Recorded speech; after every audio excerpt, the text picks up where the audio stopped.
Welcome, welcome, welcome. We're doing something a little bit differently today. For the first time ever, we are coming to you live from another location other than my office. And I'm getting feedback already, so we'll try to figure this out. There we go. But we're coming to you live from Long Island, the warehouse for Please Be Seated Rentals. I have the absolute pleasure to bring you John Dawson, the owner of Please Be Seated Rentals. Without further ado, I'll introduce him. Here we go. All right. So he is the owner of Please Be Seated Rentals.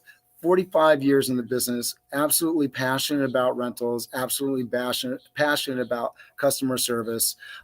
Welcome, John. Thanks so much for doing this with me. Oh, thanks, Cameron. Nice to have you here in the warehouse. No, absolutely. I really love what you got going on here. It's gorgeous. It's beautiful. I know you've recently moved here.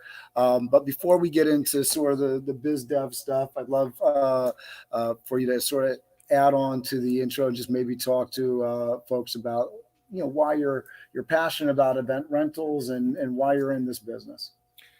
Well, I've been in the business, like I said, for 45 years. I started when I was 24 years old. I was working for a caterer. At that time, I guess there were a few rental companies around, not many. And my partner and I thought that like we could pick out some different and interesting products, even at that point. Like at that time, there were, the rental companies that were around had maybe like a selection of like 10 different colored linens and, 5 different sizes. So we just thought that if we could just expand on those colors, expand on a different type of chinaware, expand on sizes in linen, that, like we could attract some additional business or people who, were looking for a little bit more creative things. And we've seen how, how much the business has grown or how much selection there is now. I mean, we have 40 different colors in just solids, then there are the prints, and plus we have 40 different sizes. I mean, there's select sizes, there's sizes for every type of table that you can imagine. And we make our own linen as well. I think that, and we've just seen the industry in the last 45 years grow from, a few different, a white chair and a gold Chiavari chair to, like 10 different types of folding chairs, 10 different types of ballroom chairs, and also specialty things, like even the furniture that we're sitting here right now is, outdoor furniture, which has become very popular as well. No, I love it. And I love the fact that you're passionate and you're doing things like making your own linen, because a lot of rental companies, they'll outsource their linen piece of it. And one of the great things that I think has been fantastic about my relationship with Please Be Seated, Alan Spire, who's my rep, is just the difference in customer service and the fact that there is truly care there. So I really appreciate that. What sort of powers your interest and your love of this industry, and why have you stayed with it for so long? Well, I think that there's quite a satisfaction about having an event, a celebration, a wedding, a bar mitzvah, a birthday party, to have that go well. I mean, we're a part of it. I mean, there's other vendors involved, the caterers involved, the party planners involved, but we play a really good role. And when an event goes off well, I think that there's a lot of satisfaction in that. There's a lot of I mean, we're I guess a celebratory people, and to have for your wedding, I think it's a special day, and if you could be a part of that, there's a lot of satisfaction in having that go well, and that people, I think, that appreciate that, and there is business there as well. Yeah, I appreciate that. I mean, certainly one of the reasons that I stayed involved in the business is the joy and pleasure that people have in the finished product of it. And I definitely, as I've moved through the years of, the hospitality side, and I get more into the planning side, I enjoy making sure things go well, and some of the pitfalls that people can fall into when they're planning an event, and utilizing rentals and all of the different things that go along with that. It's an absolute pleasure, and what makes partnering with a company like yours really special, because you know that the company that you're working with has got your back on the event planning side, and is looking over the small details and making sure that things have what they need. I mean, I've had some definite event rental nightmares over the years with other companies, and whenever there's a challenge, there's always going to be challenges. You want to be able to pick up the phone and get somebody that actually cares on the other side, and I've definitely received that from Please Be Seated. So it shows in how you've trained the folks that you've worked with and the culture that you've created.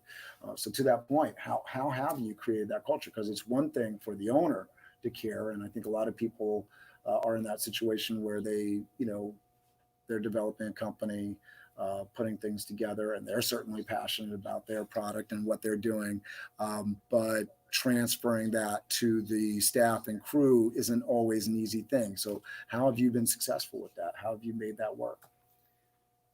Well, I think that I hire people that I think that have that a certain quality that they want to give, and then, for lack of a better word, I think that I have a lot of respect for people that work for me. I mean, they're all hardworking, and I'm appreciative of that as well, and every day saying thank you to them. I think that I think as an owner or as a business person, you need to show your respect for the people that are out there all the time. And this job isn't that easy. I mean, the drivers that I have, I mean, these are like guys that some of these tables are 200 pounds. Yeah. Farmhouse tables are these large. And then, you'll arrive at a stop and not realize that it has to go up or down the stairs or something like that. And they do it, and they take on this responsibility, and they'll call me and say, tell me about it, but it's something that they'll do, and they'll do it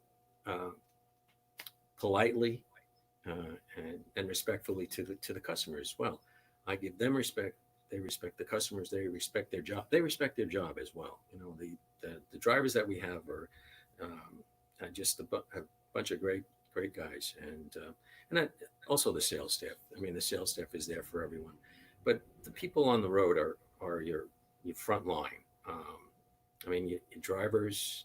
There's a lot going on delivering into the city. They have to be aware of traffic. They have to be aware of where they're going to park. They have to be aware of making sure that the load is packed carefully. Yeah. And the delivery people too.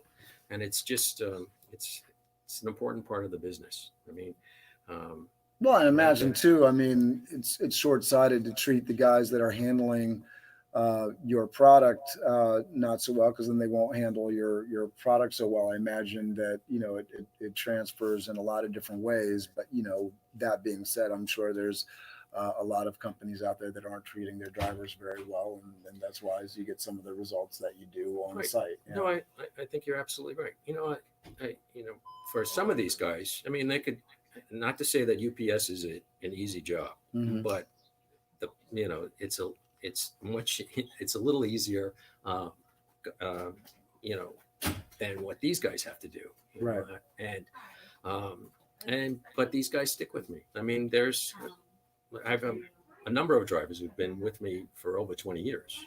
So it's one driver has been with me for 30 years. So Wow. it's just it's a matter of when you have good people, you hold on to them. Yeah, absolutely. And it pulls the company along. It pulls just like so many times people will call up and say, you guys have been great.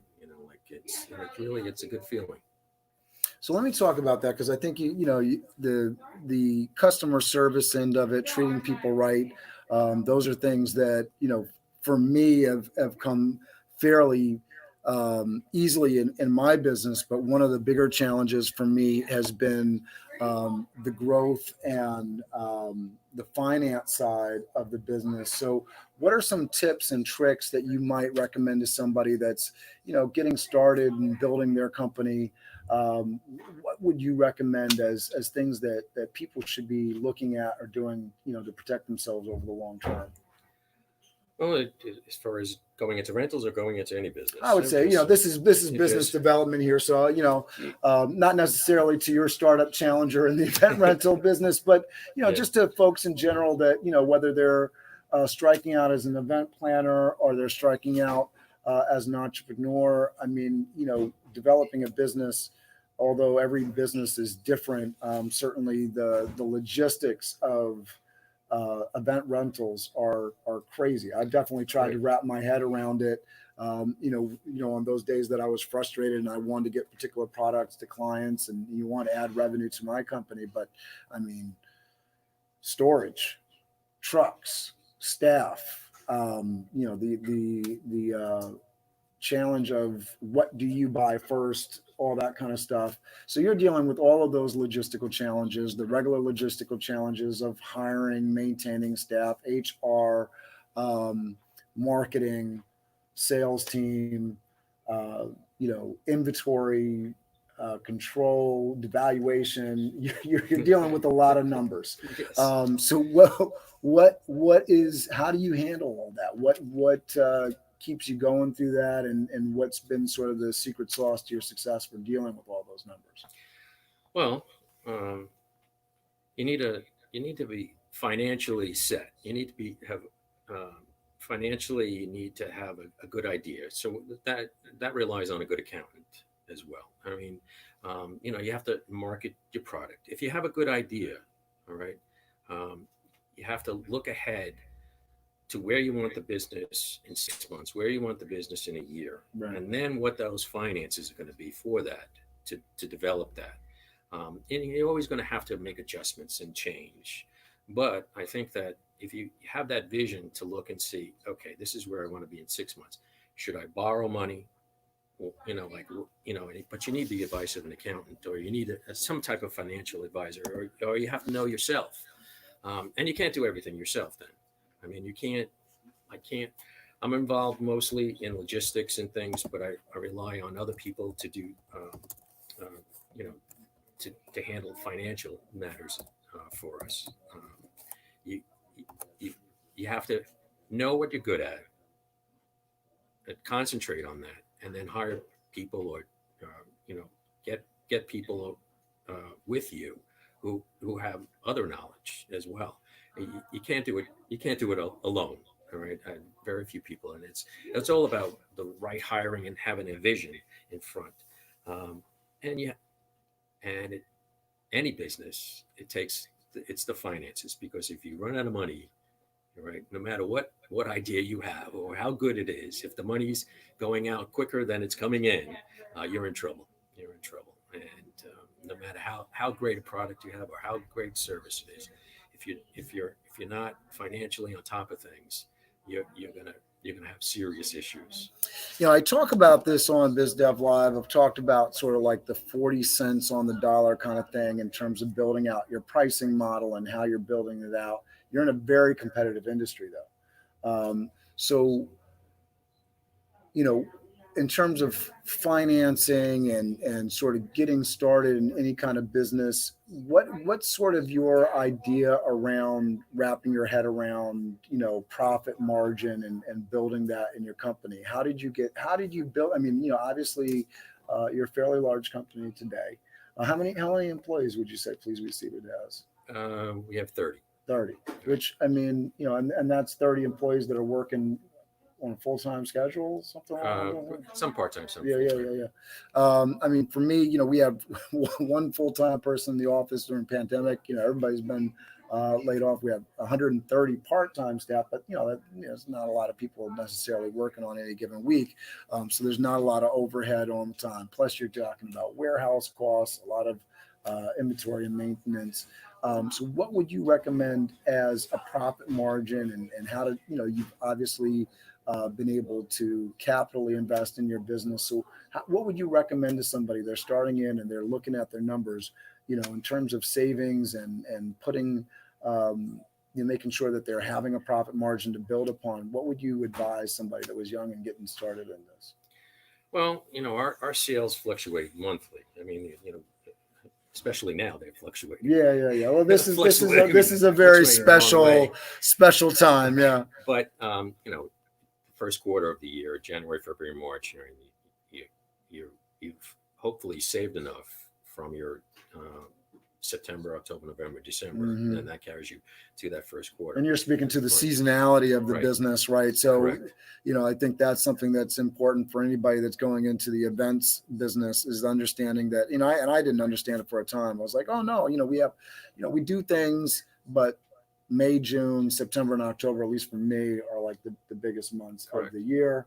Similar to you, so making sure that, part of the profit margin thing is knowing that you're putting money away for those months. Absolutely. Yeah. For us, like I said, the first quarter is usually very quiet for us. We're doing a lot of maintenance and things, and then it starts to pick up April, May, June, and July and August. Since we do have a studio out in Watermill. We do a number of Hampton works, parties and events out there.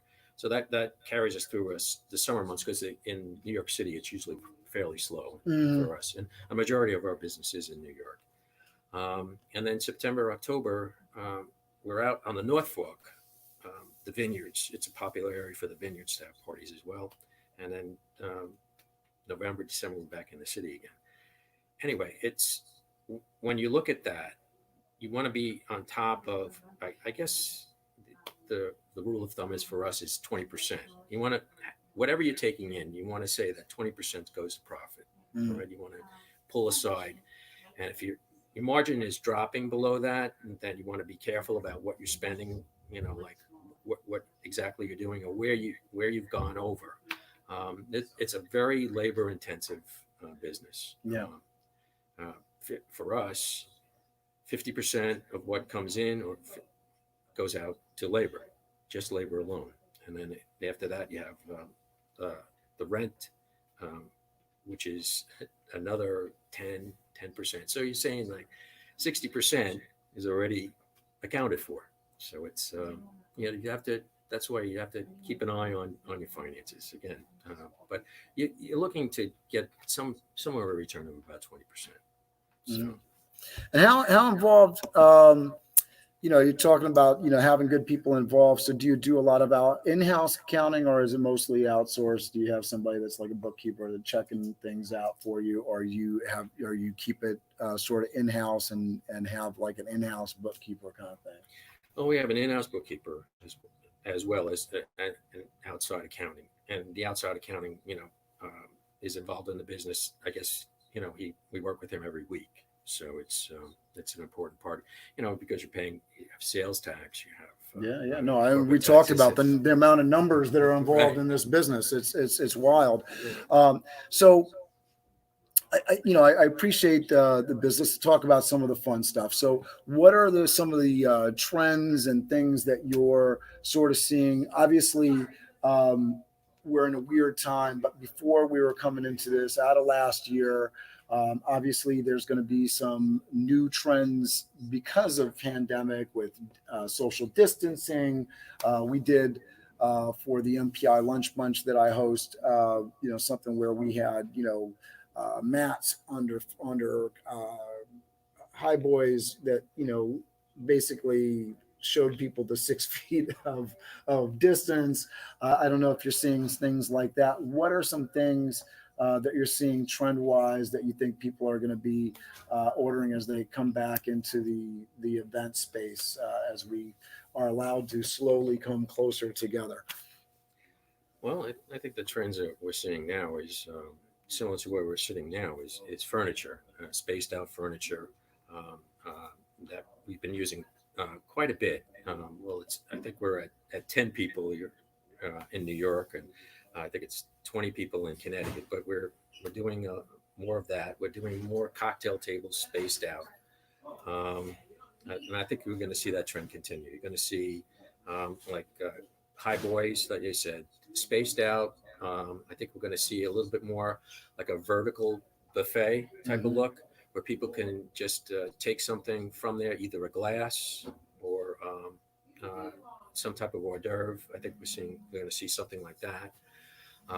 And I think that, we were converted our donut wall. We had a donut wall. We've converted that into shelves, so we can use that for buffets. And I think that's what you're going to see. I don't think we're going to see not for a while. I don't think we're going to see 60-inch round tables of 10. I think that we're probably going to see a 72-inch round table of 8, something like that. We're getting inquiries like that, or people are going to the square tables, the 72 square, the 60 square, and seating at that, and having those spaced apart. This way it's a large enough table. There is some spacing for comfort, and it's an attractive look.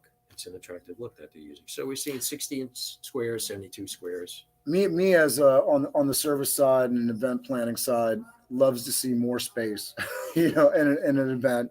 I think this sort of allows us an opportunity to talk about your strategic partnership too, because you've strategically partnered with Elite Tent Rentals, right?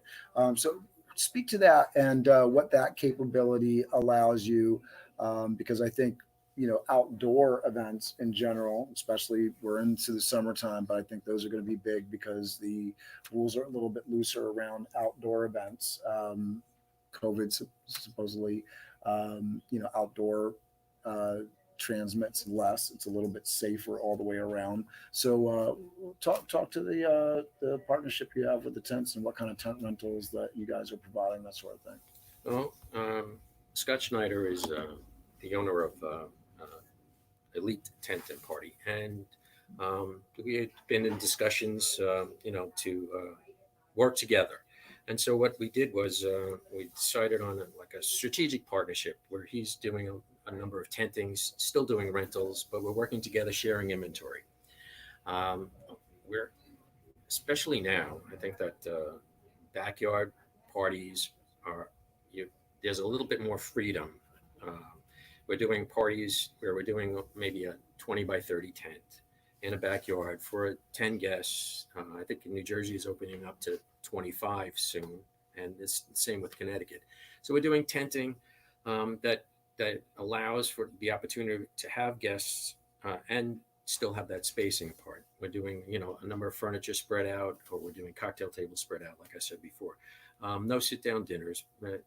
If they're doing a party, we're doing smaller ones, with guests. But you have that tenting, and it opens it up to your backyard. I mean, it's just a great opportunity for people. And I think there's more freedom.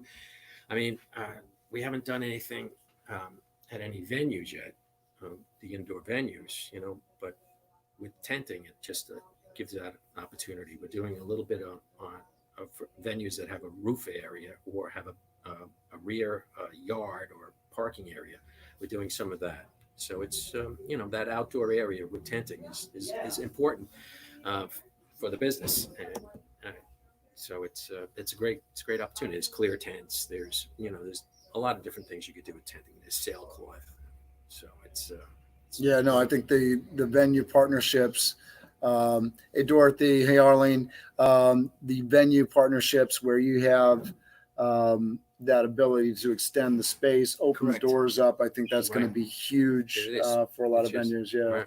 Right. Now, do you guys do as well as short-term party rentals, long-term rentals with the tents as well? Yeah. Correct. Yeah. We, a number of restaurants now, you're seeing that they can open up and have an outdoor area. So any restaurant with a parking area or large enough sidewalk, even we're doing some in the street, that they're closing off some of the streets and opening up the restaurants to do that. Yeah, and I love the aspect of this that, yes, we're dealing with the challenge, but challenges can bring opportunities, right? Correct. Right. So I love the idea that, maybe some of these things, because I think outdoor seating is always a favorite for customers, but, you get a rainy day. Right. and now suddenly your outdoor seating goes away. So, having that ability for restaurants to really think creatively, working with temp partners, come up with creating some clever solutions to problems where maybe they have partial sidewalk, back door that they weren't really utilizing, and Correct. now they're Right. going to Oh, yeah. utilize. Yeah, yeah. It's time to make an adjustment. It's time to be a little creative. It is really, it's for me in the business so long. It's never been. I've never seen anything like this. It's just like a faucet being shut off as far as business for a number of weeks. But like you make that adjustment. You just if you're in business, you have to change, and this is not something that was good that happened, but it's just something you have to deal with. Yeah. What are you guys working on now? Has there been things that the time has allowed to sort of improve processes, improve marketing, that sort of thing? Have you guys taken advantage of some of the time in that way? Yeah. Well, what we're doing is arranging this. We're in a new warehouse here in Port Washington, so that itself lends itself to being more efficient.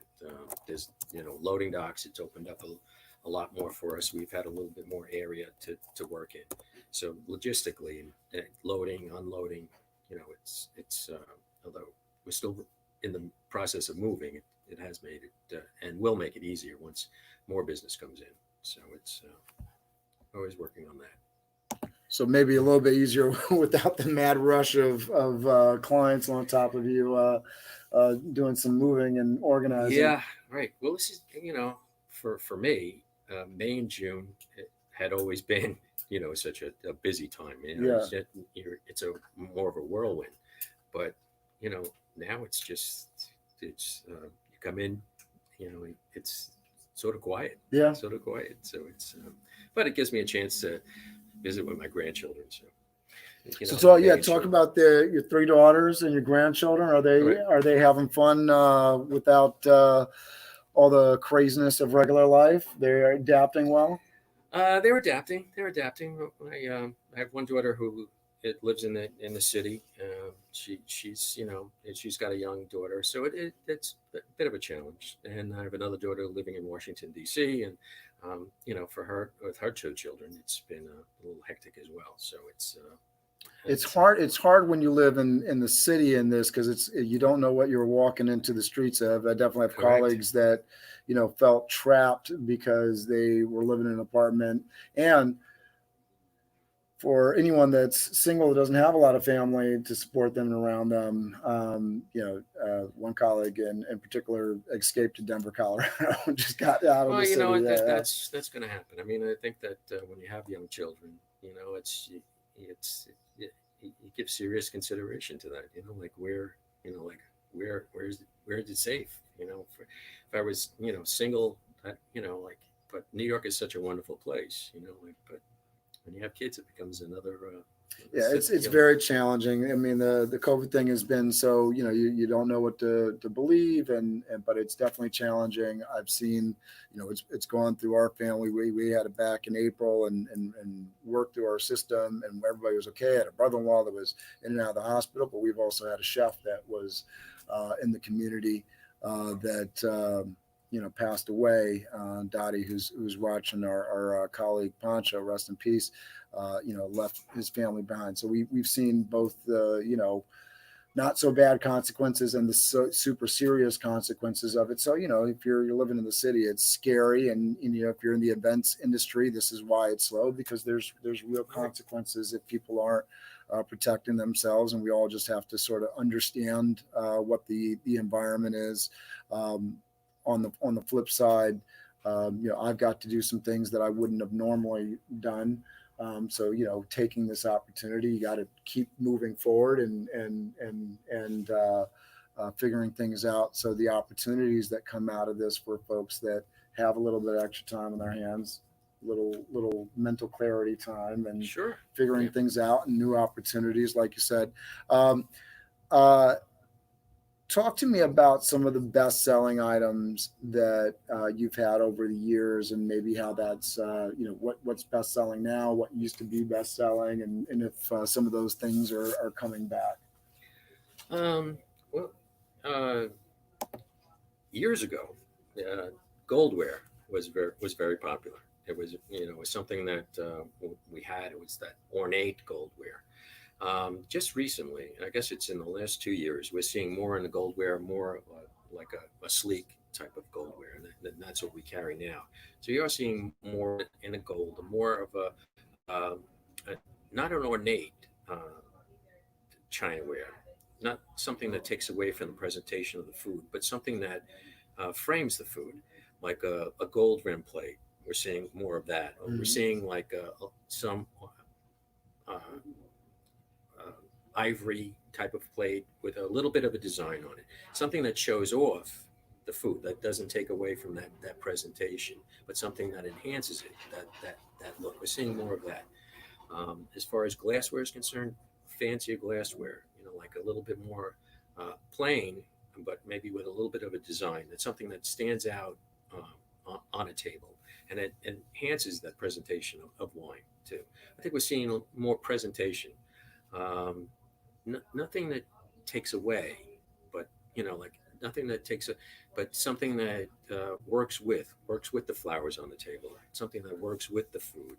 Um, Occasionally we're doing prints, but we're doing a great deal more of like a weaved type of linen. We call it Ibiza. It's just like it has a weave in it. That type of linen that just works well. It's subtle, but it's a little bit more unique, or makes a better presentation for it. So we're seeing things. I think we're seeing subtle things. Like we work with a lot of creative people who will all have something to add, like a florist adds something, a party planner adds something, design. So caterers, especially caterers. So I think we just try to blend in with what they're trying to say at the party as well. So like I said, the goldware or something. We're seeing an ivory handle be very popular, a gray sort of gray matte, something just a little bit unique than the plain white. Although white is still probably the most popular that we do. We do white with rim and a white coupe has always maintained, like because it has a nice presentation. But we have a flatter white now, so it's just On the silverware, on the flatware. on a flatware, yeah. So it's Okay. just a white handle, and so it's with a little bit of gold trim on it. So it's just some a little bit of a unique presentation. And now people are having smaller parties. They're getting a little bit more creative. Right. Like it's just they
glasses of champagne or wine as they walk in. Also, it doesn't take up that much room, so you'd have more of an area um, left open rather than having a long stretched out buffet. I like that. Right. Yeah. So, Yeah, I think that I don't know. I go back and forth with it. I know there's going to be, people's opinions on things, but we're normally fairly sanitary in the catering industry. I think obviously, everybody's going to be wearing masks, while they're working. That sort of poses some sort of interesting challenges logistically for everybody, but to make everybody feel comfortable, also to prevent, infection on food. I think it's going to be a sort of interesting thing, especially on the service side, what certain companies are going to do in terms of saying how they're going to check their staff. Are we, checking temperature before they start work? Are we making sure that they have their, personal protective equipment and that sort of things? But on the flip side of that, I think, there's the natural reality, if you understand the science about this at all, that most people will get this virus, and it's not a matter of, if, it's just a matter of when. So there's that side of it too. So hopefully people get back to business for all of our sake, being careful, being smart. If you're in that at-risk population, probably better to maybe join the event virtually and right. build in the hybrid option. So I'm hopeful that folks will get together and build in some of those options so that they can include family, but they do celebrate and they have a good time and keep us all employed, which is always nice. In terms of talking about, and I just kind of want to close this up and sort of wrap this up. What's your vision for the future with Please Be Seated? What is? I know you've been in the industry for a while. So what kind of keeps you going? What's your goal that you're running towards? Well, I think that I've always enjoyed the business. I've always enjoyed being around, and I work with a lot of really good people. As far as the future, I think that we're going to grow this business a lot further. I think we're going to see some growth. Maybe not this year, but we'll see growth next year. I think that we have a lot of interesting products. We have a lot of good staff.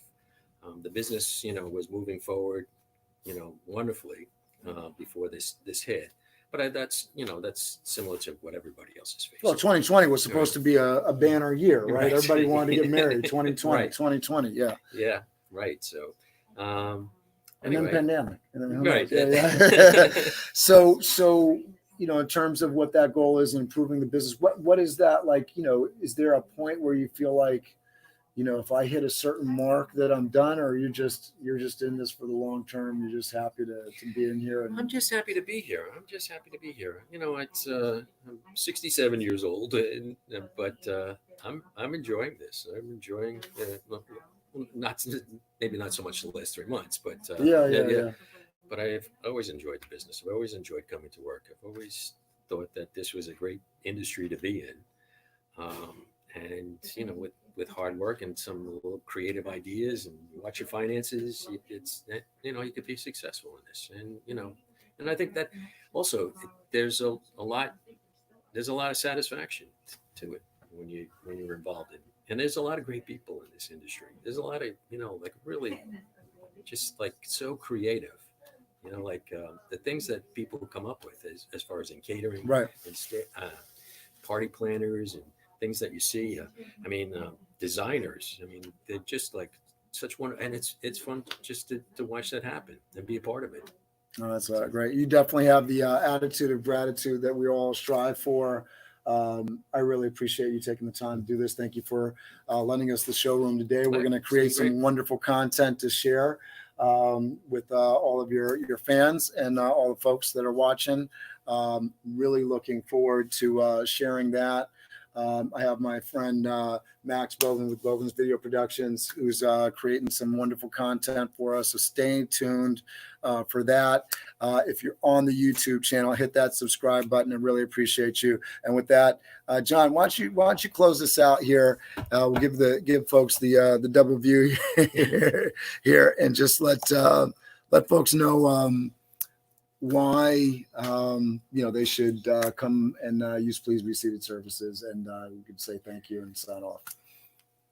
Well, I think that we have a lot of great people working here. We have a lot of great products, but it's the people and it's the service. I mean, we're gonna, we make events, like fun, and I think we're the host or hostess or the people having the party can relax as far as the rentals are concerned. And I think that that's a part of it, because giving a party or having a wedding or something, there's a lot of stress in that. So Yes. I think that we can relieve some of that stress. Whenever I'm on the phone with a bride, I'm like, let's get that stress. Let's get these things off your plate. And working with good companies is definitely one of the ways I recommend. Absolutely. All right. Say goodbye to All right. everybody. Thank you. Thanks so much, everybody, for watching. Appreciate you. Tomorrow at 11, another Biz Dev Live. I'll see you then. You're really good at this, You really handle it.